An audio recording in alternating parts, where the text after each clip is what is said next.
இந்திரபிரஸ்தத்துல துரியோதனனும் நம்ம கதாநாயகன் கர்ணனும் அவமானப்படுறாங்க. அவமானத்துக்கு எப்படியாவது பழி வாங்கணும்னு துரியோதனன் வெறியா இருக்காரு. அதனால தன்னோட மாமாவான சகுனி கூட சேர்ந்து ஒரு திட்டம் ஒண்ண தீட்டி திருதராஷ்டிரர் கிட்ட போய் பேசுறாங்க. இந்திரபிரஸ்தத்துல தனக்கு மிகுந்த அவமானம் ஏற்பட்டுருச்சுன்னு அதுக்கு நம்ம பழி வாங்கியே ஆகணும்னு திருதராஷ்டிரரை ஏத்தி விடுறாங்க. உடனே திருதராஷ்டிரரும் பாண்டவர்களை அஸ்தினாபுரத்துக்கு விருந்துக்காக அழைப்பு விடுக்கிறாரு. இந்த விருந்துல சூது விளையாட்டும் இருக்கும்னு அறிவிக்கிறாங்க. இந்த செய்திய மகாமந்திரி விதுரர் பாண்டவர்களுக்கு சொல்றாரு. பாண்டவர்களும் மறுப்பு தெரிவிக்காம விருந்துல கலந்துக்கிறாங்க. முதல்ல உபசரிப்புகள்லாம் நடக்குது. அதுக்கப்புறமா சூது விளையாட்ட அறிவிக்கிறாங்க. யுதிஷ்டரும் துரியோதனனும் விளையாட ஆரம்பிக்கிறாங்க.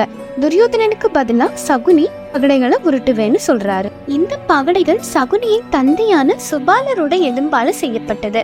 அதனால சகுனி எந்த எண்ணெய் வேண்டி பகடைகளை உருட்டுறாரோ பகடைகள் அதே எண்ணாவே திரும்பிடும்.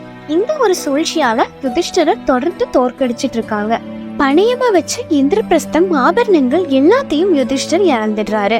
மேலும் தன்னோட தம்பிகளையும் பணையமா வச்சு தோர்த்துடுறாரு. இனி பணையம் வைக்க எதுவும் இல்லைங்கிற நிலைமையில துரியோதனன் யுதிஷ்டரையே பணையமா வச்சு விளையாட சொல்றாரு. யுதிஷ்டரும் தன்னையே பணையமா வச்சு விளையாடுறாரு. அதுலயும் தோர்த்துடுறாரு. தன்னையே துரியோதனன் கிட்ட இழந்துடுறாரு. இதுக்கு அப்புறமும் துரியோதனன் பாண்டவர்களோட மனைவியான திரௌபதியையும் வச்சு யுதிஷ்டர் கிட்ட விளையாட சொல்றாரு. யுதிஷ்டரும் வேற வழி இல்லாம திரௌபதியை வச்சு விளையாடுறாரு. அதுலயும் தோர்த்துடுறாரு. உடனே துரியோதனன் இப்போ திரௌபதி என்னோட அடிமைன்னு சொல்றாரு. அதனால தன்னோட தம்பியான துச்சாதனன் கிட்ட சொல்லி திரௌபதிய அந்த அவைக்கு இழுத்துட்டு வர சொல்றாரு. திரௌபதி நான் வரமாட்டேன்னு மறுக்கிறாங்க. காரணம் யுதிஷ்டர் சூது விளையாட்டுல தன்னை இழந்ததுக்கு அப்புறம் தான் என்னைய பணையமா வச்சு விளையாட ஆரம்பிச்சிருக்காரு. யுதிஷ்டர் தன்னையே இழந்ததுக்கு அப்புறம் எப்படி என் மேல உரிமை எடுத்து என்ன பணையம் வைக்க முடியும்னு சொல்லி கேள்வி எழுப்பி நான் வரமாட்டேன்னு மறுக்கிறாங்க. அதனால துரியோதனன் துச்சாதனன் கிட்ட திரௌபதியை இழுத்துட்டு வர சொல்லி ஆணையிடுறாரு. துச்சாதனும் அவைக்கு திரௌபதியை தலைமுடியை பிடிச்சி இழுத்துட்டு வராரு. பாண்டவர்களும் ஒண்ணுமே செய்ய முடியாம தலை குனிந்து நிக்கிறாங்க. மிகுந்த கோபம் கொள்றாங்க திரௌபதி. அவையில இருக்கிற எல்லா பெரியவங்க கிட்டையும் நியாயம் கேக்குறாங்க.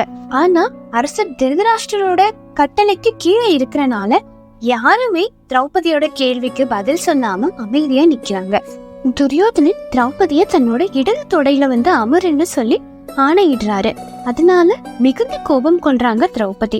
உடனே பீமன் எந்த தொடையில வந்து உன்னோட சகோதரனின் மனைவி அமர சொன்னியோ அதே தொடைய பிளந்து நான் உன்னை வதைப்பேன்னு சொல்லி சபதம் எடுக்கிறாரு. துரியோதனன் அத்தோட நிறுத்தாம திரௌபதியோட ஆடைய துகிலொரிய சொல்லி துச்சாதனன் கிட்ட ஆணையிடுறாரு. அத்தோட துரியோதனன் நீ 5 பேருக்கு மனைவி, நீ ஒரு தாசின்னு சொல்லி அவையில அவமானப்படுத்துறாரு.